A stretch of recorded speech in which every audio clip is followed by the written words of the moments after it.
Jadi kebaikan-kebaikan yang diberikan oleh suami ini sama sekali tidak diperlihatkan. Ya, di sini bukan berarti si suami harus pamer kebaikan terhadap istri, tapi paling tidak di sini ada kesadaran diri. Selamat menyaksikan dan dukung terus channel Kang Kumis. Semoga bermanfaat. Assalamualaikum warahmatullahi wabarakatuh. Kembali lagi bersama saya Kang Kumis. Pada kesempatan kali ini Kang Kumis kembali bersama sahabat semua, tentunya masih di channel Kang Kumis. Nah, pada kesempatan kali ini Kang Kumis ingin membahas mengenai 7 ciri istri durhaka yang tidak disadari.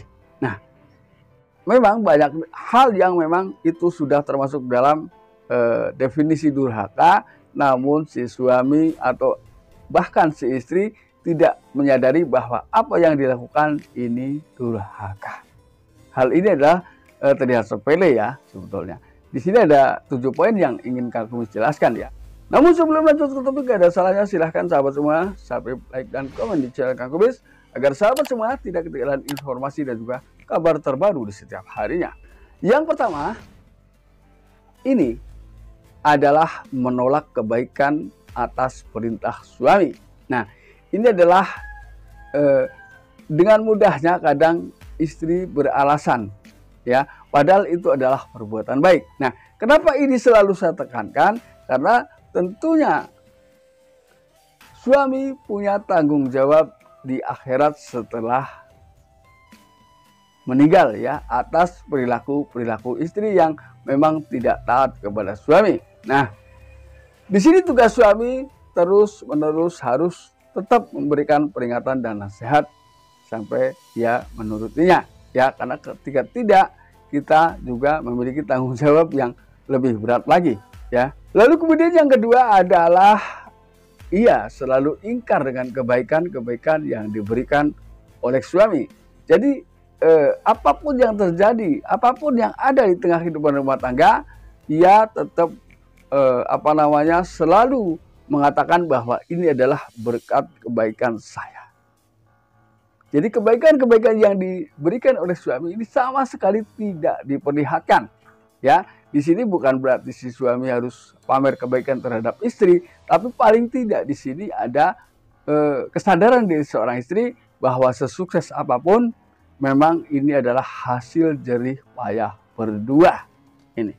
Karena di sini tentunya seorang suami juga sangat butuh doa seorang istri. Begitu pula istri juga butuh doa dari seorang suami. Di sini adalah sebagai istri yang baik memang harus selalu menggambarkan kerjasama yang baik antara suami dan istri tentunya. Lalu yang ketiga, ia tidak segan selalu membenci keluarga suami. Namun di sisi lain, ia selalu ingin berbeda. Artinya ketika si suami sedikit saja bicara tentang kekurangan atau ketidakbaikan dari keluarga istri mencak-mencak. Jadi dia merasa bahwa keluarga sayalah yang paling baik, keluarga sayalah yang paling hebat. Apa keluargamu?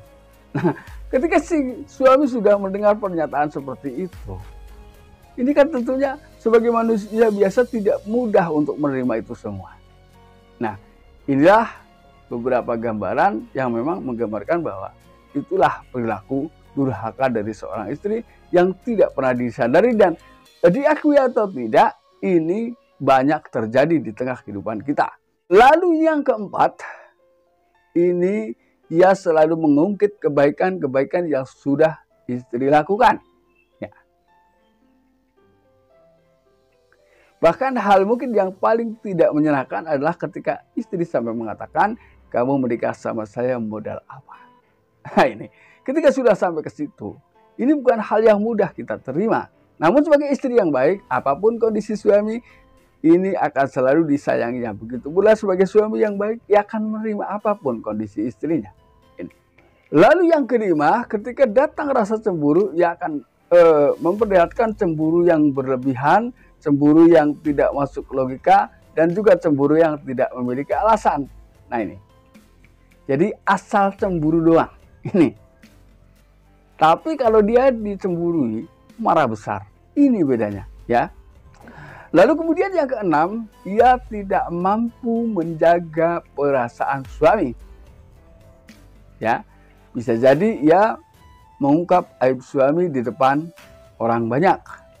Ya, bisa jadi ia berbicara yang kurang menyenangkan hati seorang suami justru di momen-momen penting yang seharusnya di momen tersebut memang harus menunjukkan bahwa masing-masing pasangan memang harus saling menghargai.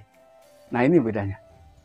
Lalu kemudian yang ketujuh, ia kurang memperhatikan penampilan karena ia menganggap bahwa suaminya tidak mungkin memperingatkan tentang itu. Tidak mungkin berani suami saya meninggalkan saya. Nah, ketika sudah egois seperti itu, berat ya. Namun di sisi lain ia selalu menuntut suami harus tampil rapih. Ini kan berarti ada tujuan lain di balik itu semua. Agar secara umum orang lain mengatakan biar istrinya nggak cantik, suaminya rapi dan tampan. Mungkin itu yang ia inginkan salah satunya ya. Nah sahabat, itulah 7 hal ya perilaku istri durhaka yang tidak disadari. Nah, mudah-mudahan bermanfaat dan akhir kata salam harmonis bersama Kang Kumis. Wabillahi taufiq wal hidayah. Assalamualaikum warahmatullahi wabarakatuh.